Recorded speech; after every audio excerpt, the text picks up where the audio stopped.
Welcome back to Hurrdat Sports Radio. Lots of hot takes from Sam McKewon. Sam was He was feeling a little spicy this morning. Low fired up. I like that. You know what's not a hot take, though, What? is joining the Nebraska Alumni Association Good call. on their travel package to USC. Follow the Huskers to the City of Angels when Nebraska plays at USC in November with the official Nebraska Alumni Travel Package. Packages are available at huskerfantravel.com to book and to see what options you have available. They've got 2 or 3 night options, welcome events, game day transportation. You've got the whole deal, including Husker Huddle pregame party. Lots of options there. huskerfantravel.com. Get on the same page as the Nebraska Alumni Association for that USC game. Very user-friendly schedule, too. Oh, me. yeah. I mean, we have 4 Thursday games, which helps. It does help. West Side. So I have to navigate Purdue. Yeah. Purdue's a toughie because we've got Central that night. And it's an 11 a.m., why they would have an 11 a.m. kick on homecoming? Come on, Purdue.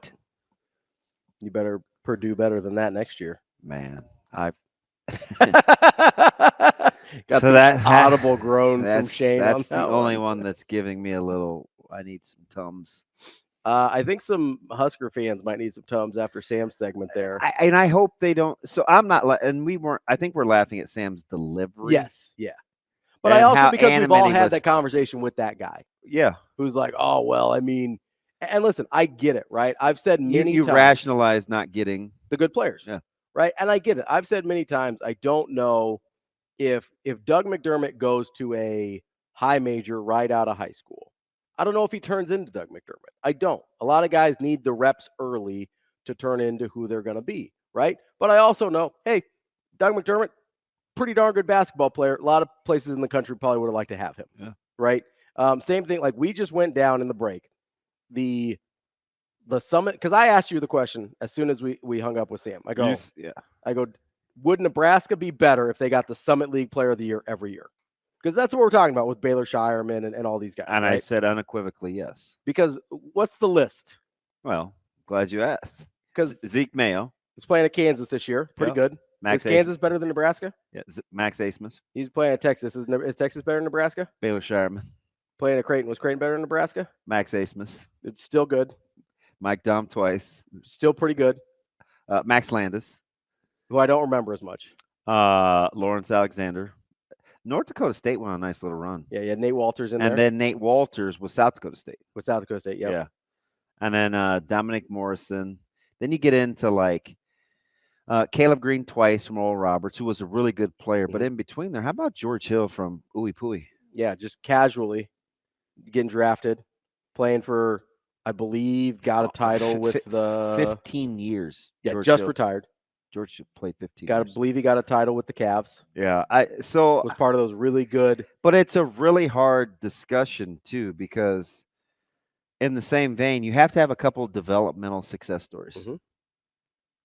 Like that's the thing. Well, you have to be a program that is like, hey, we can do this. You can put that on your resume. Because otherwise, it just looks like revisionist history. That's the thing that Creighton has over Nebraska right now. Because I know that they didn't offer Shireman out of high school. But you know who they did offer out of high school?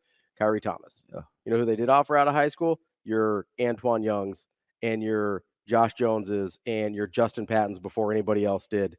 And a lot Josiah Dotzler, the best offer yet. Yeah. And sometimes it doesn't work, like with a Josiah Dotzler. And then he goes and bounces back to what's probably a better level for him at St. Louis, where I think he has a chance to be successful. He's going to be good. Right, yeah, because he's a good ball player.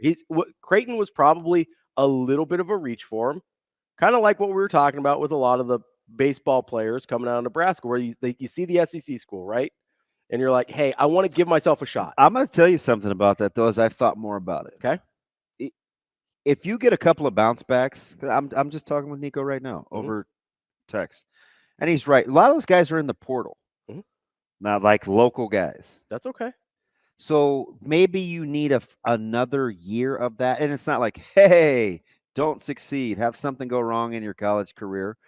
but maybe you need a year or two more of like a Max Anderson coming back Sure. and having success after going elsewhere, where maybe those guys don't leave in the first place while you're trying to win. So I think there's a couple things there. First of all, I think it's great to get all the bounce back kids, right? Let them go take their shot, right? Let them see what the highest level looks like.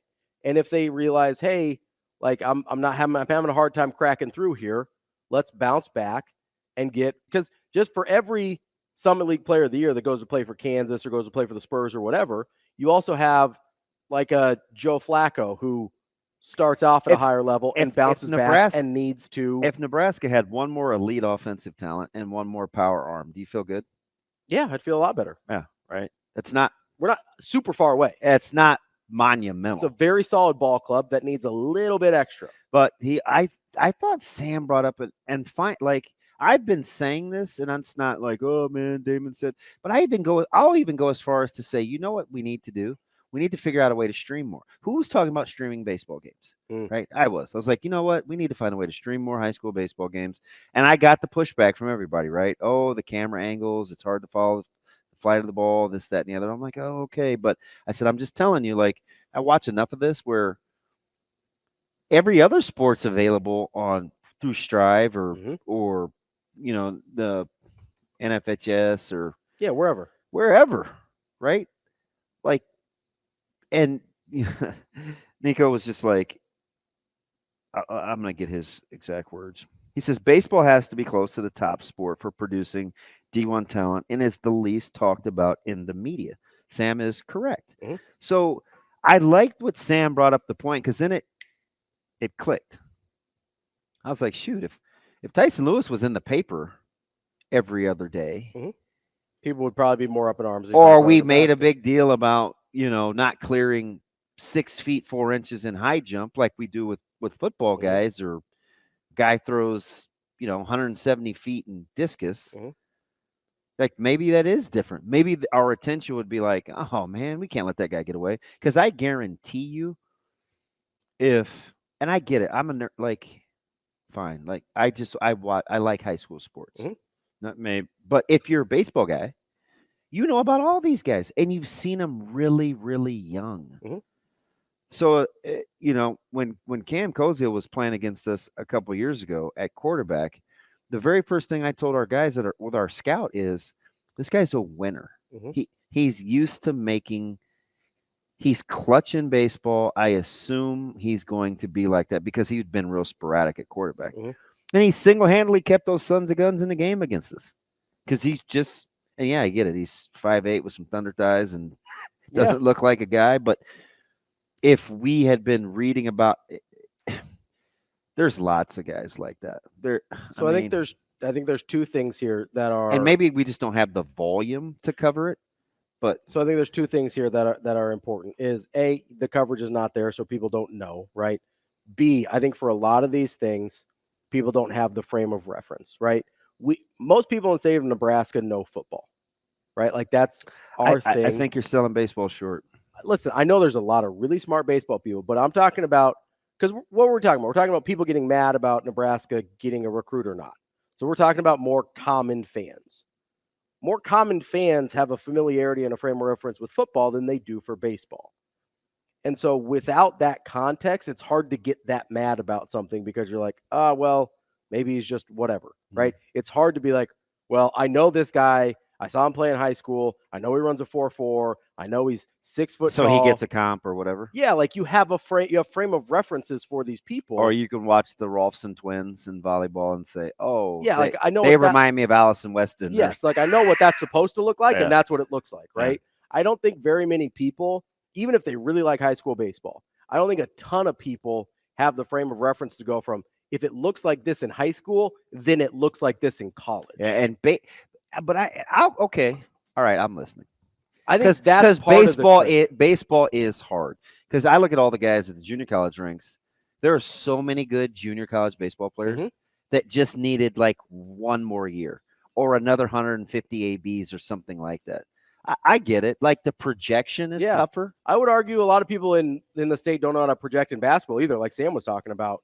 Like, there's some that do, but man, I got players that I never should have got because people don't know what they're looking at.